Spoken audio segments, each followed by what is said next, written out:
Thank you, Eva. Our next speaker is our newest faculty member, Mark Setterfield. He's a professor at the New School, and he's also on faculty at our wonderful undergraduate school, the Lang College, Eugene Lang College. Before joining the New School, we really stole him from Trinity College. He was the Maloney Family Distinguished Professor of Economics.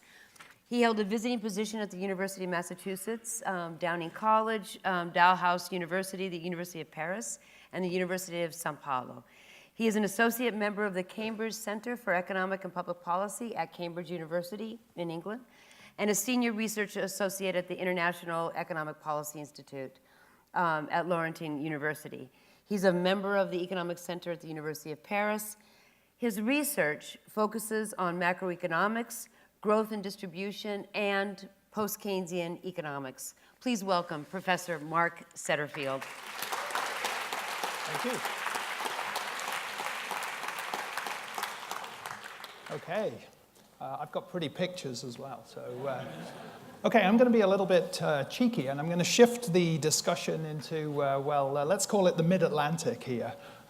What I want to suggest is that there are some uncomfortable parallels to be drawn between recent developments in Europe and very contemporary and potential future developments in the US. So to begin, I'm going to borrow Yanis's time machine, but instead of taking you back to ancient Greece, I'm just going to go back to the UK in the late 90s, almost as bad a place as Athens. So the conceit then, and in fact it's still a conceit now, is that the debate over all things European was just some simple kind of bipolar opposition between a right-minded pro-European cultural elite on the one hand and a sort of knuckle-dragging Neanderthal xenophobic bunch of little Englanders, as I've called it, them here. Wear your Union Jack vest and measure everything in pounds and ounces. That wasn't a correct characterization of the debate then, and it isn't now. There always was, and there still is, a pro-European right who really just can't wait to get their hands on cheap East European labor. And at the same time, there was in the late 90s and still is a Eurosceptic, a modern Eurosceptic left. And these are critics not of Europe per se, but of the institutions of the European project. The left Eurosceptic view is what I've called here a view of Europe as a sort of institutionalized failure by design.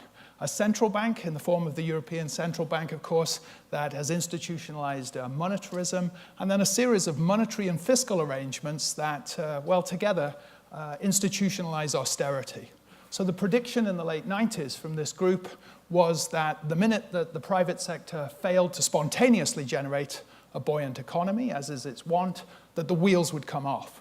And I would argue that that prediction was, or has been actually borne out by events since then. Now, the solution. Yeah, trust the British to lower the tone of the debate. I know. We'll come to that in a second. The solution to this is, in principle, quite easy. Jamie Galbraith turned up in Europe about 15 years ago and said, look, all you need to do, Europeans, is become more like America. So let's just pause to reflect on that. An American turns up in Europe and tells the Europeans they need to be more American. Zut alors, right? No, but in fact, Jamie was right, and all he was really doing was channeling the spirit of Jacques Delors. What he was arguing really was that to make a unified Europe work, you needed proper economic institutions, a central bank that actually looks like a central bank, that acts like a government banker, and doesn't impose the same kind of essentially cash flow limits on the central government that you would expect to find in private households and businesses. And then some form of fiscal federalism, a proper system of taxes and transfers, exactly the kind of institutions that you find in this continental economy here. Of course, you're not going to please all the people all the time, and this is the newspaper headline in 1988 from The Sun. Those of you who are not familiar with British culture, let's just say that that symbol is not welcoming. So what does any of this have to do with the US right now? Well, I would argue quite a lot. What I've done here is I've superimposed current US political debate on what I previously characterized as debate about Europe and the European Union. And I think the important things to note here are this, that if you look at the top row, the establishment of both parties is unified in the sense that they are architects and/or stewards of neoliberalism. What that means then, if we look at the left column, is that the left has essentially vacated the bottom left square. And really it's taken a fringe candidate, Bernie Sanders, to try to sort of blow onto the embers of what's left in that bottom left square. The problem is that when you vacate that bottom left square and when economic times turn hard, you invite the mass population of the bottom right square. And that, in a nutshell, I think, is the problem everywhere right now. So, in line with colleagues like Tom Pally in Washington, Jerry Friedman at the University of Massachusetts in Amherst, I actually think that this is a crucial electoral cycle in the US for the Democrats. First of all, this is because the working class here is divided. Older workers, victims of trade agreements, and 35, 40 years of real wage stagnation have gravitated towards Trump.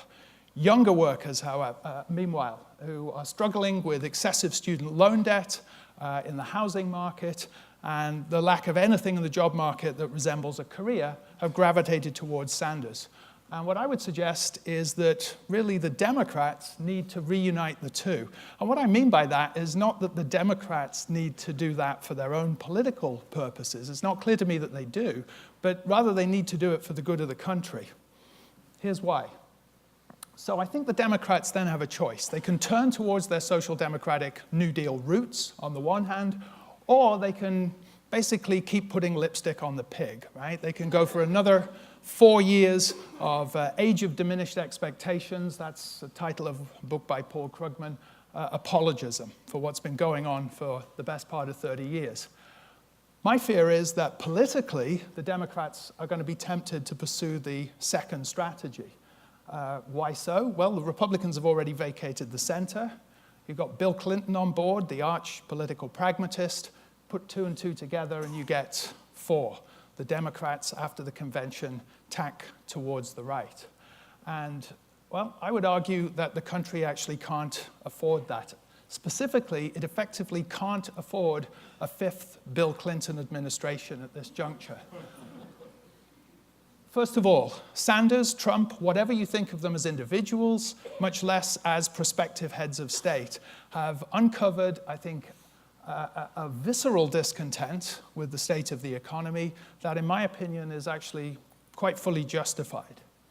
And I think at this point, failure to take that seriously could really spell disaster. If there is a proper populist right-wing politician in the US who is paying attention to what's happening right now, then I think they will sort of see, well, you know, okay, Trump doesn't really know what he's doing, but if you do this properly, then there's an opportunity in 4 years' time, or if not in 4 years' time, in 8 years' time. And just in case you think that that is the sort of wild imaginings of a European who is too immersed in interwar European history, well, never mind interwar European history. Let's go back to Europe and just look at the last 15 or 16 years.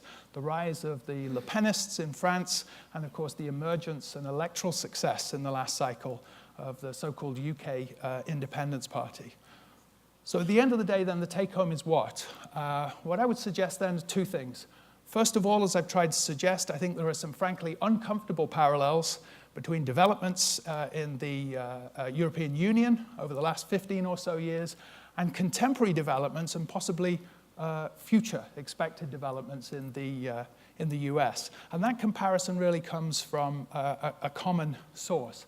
At the end of the day, it emerges from a situation where you get this lethal combination of politics and economics under conditions where, first of all, the economics is just chronically wrong, and secondly, when you systematically ignore the discontent of the losers. Thank you.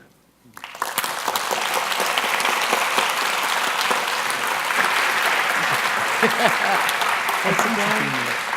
All right, you made it. You made it. I just got my... Oh, it's okay. Yeah.